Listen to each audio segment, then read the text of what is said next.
سرخط مهمترین خبرها: آیا زدن راه تربیه است؟ بازداشت یک زن در ولایت ختلان. هشدار بانک ملی: بعضی گروه‌ها پول‌های قلبکی برآوردند.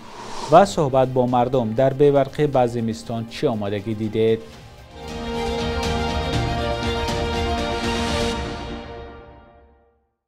درود بینندگان عزیز، خوش آمدید به برنامه نویدی بامداد. خوشحالم که باز هم در خدمت شما هستم.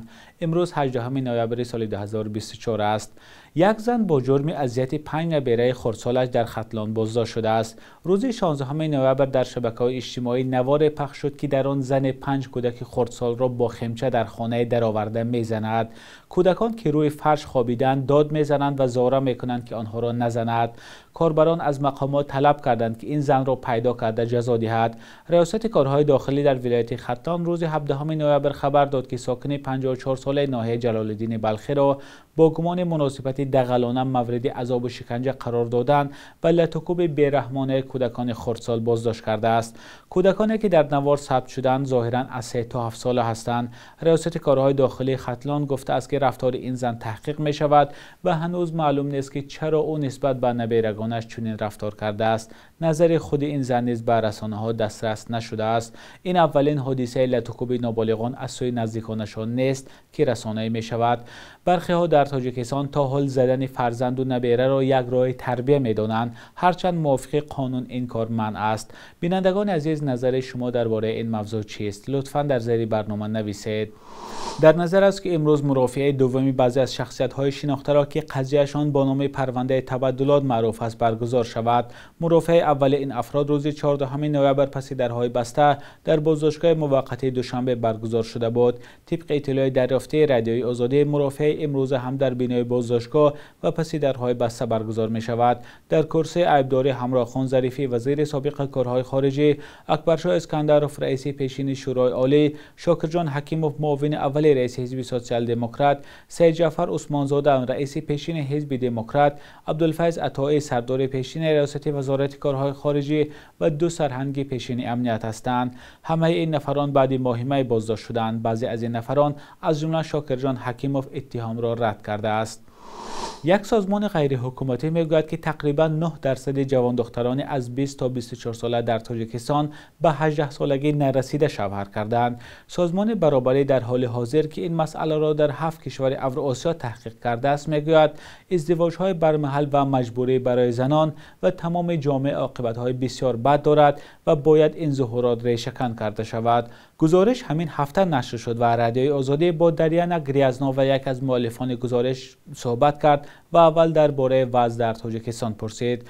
گریازنووا میگوید که 7% دختران نورس از سن 15 تا 19 سالگی به تولد آغاز میکنند. قانونگذاری تاجیکستان ازدواج دختران را تا 18 سالگی منع کرده است. تنها در حالتهای جداگانه دادگاه حق دارد به دختران اجازه دهد که در 17 سالگی نکاح کنند. یک خبر مهم جهانی داریم. بعضی رسانه‌های آمریکایی نوشتند که رئیس جمهور جو بایدن به اوکراین اجازه داده است که با سلاح‌های از ایالات متحده آمریکا گرفته‌اش به داخل روسیه حمله کند. این خبر را روز 17 نوامبر نشریه‌های نیویورک تایمز، واشنگتن پست، خبرگزاری اسوسییتد پرس و رایترز با تکیه به منابع خود نشر کردند. کاخ سفید این خبر را شرح نداده است و به درخواست‌های رادیوی آزادی نیز فوراً پاسخ نداد.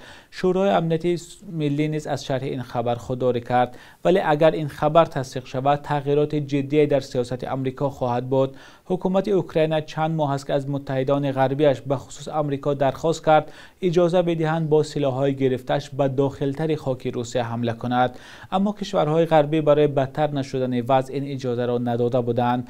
رئیس جمهور اوکراین ولادیمیر زلنسکی این خبر را رسما تصدیق نکرد، اما گفت یکی از بخش‌های اساسی نقشه پیروزی او که به متحدانش پیشنهاد کرد حمله به داخل روسیه با موشک‌های دورپرواز میباشد. در همین حال خبرگزاری رایترز با تکیه به منابع خود خبر داده است که کیف قصد دارد نخستین حمله با موشک‌های دورپرواز را در چند روز آینده انجام دهد، اما این خبرگزاری جزئیات بیشتری این را نشر نکرده است. رایترز با تکیه به 3 منبع آگاه از این مسئله گفته است اوکراین احتمالاً از موشک‌های اتمز استفاده خواهد کرد که با آن می شود به موقع دشمن در مسافت تا 300 کیلومتر حمله کرد. با سرد شدن هوا شکایت‌ها از لیمیت برق هم در شبکه‌های اجتماعی بیشتر به نظر می‌رسند، چون همیشه مقامات از ساکنان دعوت می‌کنند که برای زمستان آمادگی بینند. رادیوی آزادی از ساکنان پرسید که به زمستان گذرانی چی آمادگی دیدند و در حالی که میگویند امسال زمستان سردتر می‌آید، منزل‌های خود را چگونه گرم می‌کنند. نظری مردم را با هم ببینیم. وقتی به سویتی چه می‌کنید؟ پشکه داریم، پشکه علاوه داریم. دیگه نمی‌دونم علاوه نمی‌زنه خوراک فخسان می‌گیره. بهازه. یا که گاز داریم بود. آخه اینه چی می‌کنیم؟ اینه کمر علاوه می‌کنیم. اینه به خیلی از برق هم چی محکم می‌کنن. یکی می‌کنن، یکی می‌کشن. آدم یکی همه جا چی میشه با؟ آخه پجر میشه یکی به خودی می‌سوزه. آخه سویت باشه خیلی با نغزه. چوبا آخه همین یخیل بتیان بچه‌ام. یخیل نمیتیان چند چیز من میسوزه با. یکی تلویزیون من میسوزه میمونن نمیفهمن. آخه یوشوی زمان. یکی میبینی که اون گازوی سویتیه و میسوزه.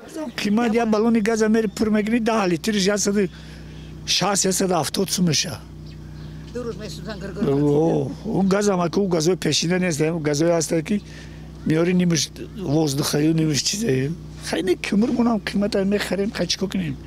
زندگی پنسر میگیریم کمر میخریم اینا میتری اگه برق هم قیمت اون که خیلی باشه برق بو سستره بخی یا پیشکش سویتی رو میمونیم بود اینه چوتی اینه خیلده هوا رو علاو نمیکنیم کمر علاو نمیکنیم اون پیشکش گرمون میکنن این سویت هم یا میتیانه جا میکشنه جا میکشنه با همون سویت هم یا چوی هم میمونی کو قوه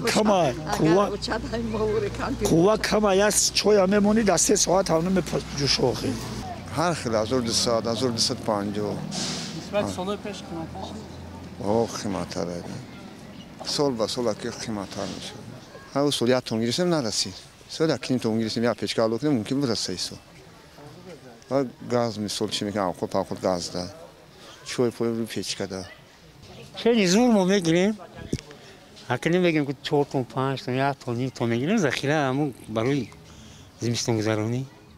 بینندگان عزیز شما در این شرایط چگونه به زمستان آمادگی دیدید؟ می توانید در زیر برنامه برای ما نویسید.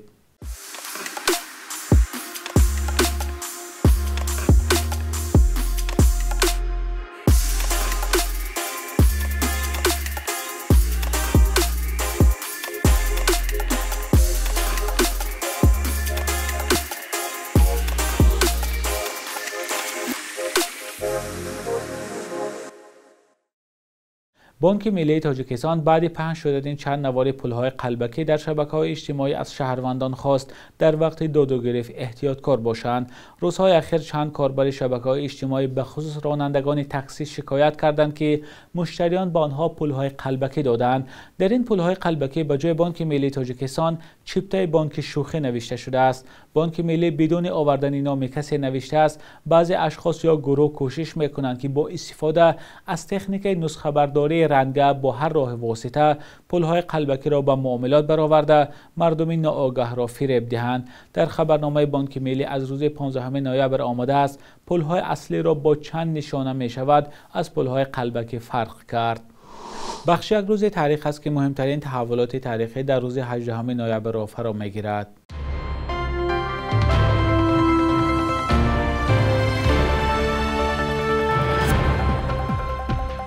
18 ноябри соли 2015 парлумони Русия қонунеро қабул кард ки ба ширкаткунандагони амалиёти ҷангӣ дар қаламравии Тоҷикистон расман мақоми ветеран медиҳад.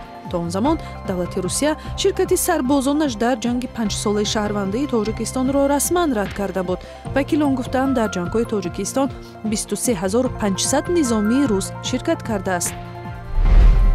18 ноябри соли 1994 дар душанбе медиа гурӯҳи чархи гардун таъсис шуд ки дар давоми солҳои баъдӣ соҳиби 5 нашрия Digest Press, чархи гардун, вечерни душанбе, зан ва мард ва авицена шуд. муассиси ин ширкат Акбари Саттор рӯзноманигори саршинос буд ки аввал шуда дар бозори матбуоти Тоҷикистон ашёҳои тафриҳиву тиҷоратиро роҳандозӣ кард.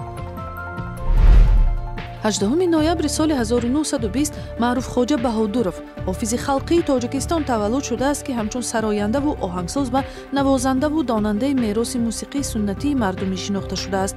дар 77 соли умраш бештар ба сабки сарояндагии содирхони ҳофиз маъруф шуд. гулёри содирхон, баят, ушоқ, ироқ, нимчӯпонӣ танҳо чанд намунаи таронаест ки маҳорати баланди ҳунарии ӯро ба намоиш гузоштааст. صبح امروز در بانک تجارتی تاجیکستان 1000 روبل روسی به 106 سامانی برابر است. 100 دلار آمریکایی باشد تا 1061 سامان ارزش دارد. قرب رسمی بانک ملی تاجیکستان برای امروز چنین تعیین شده است.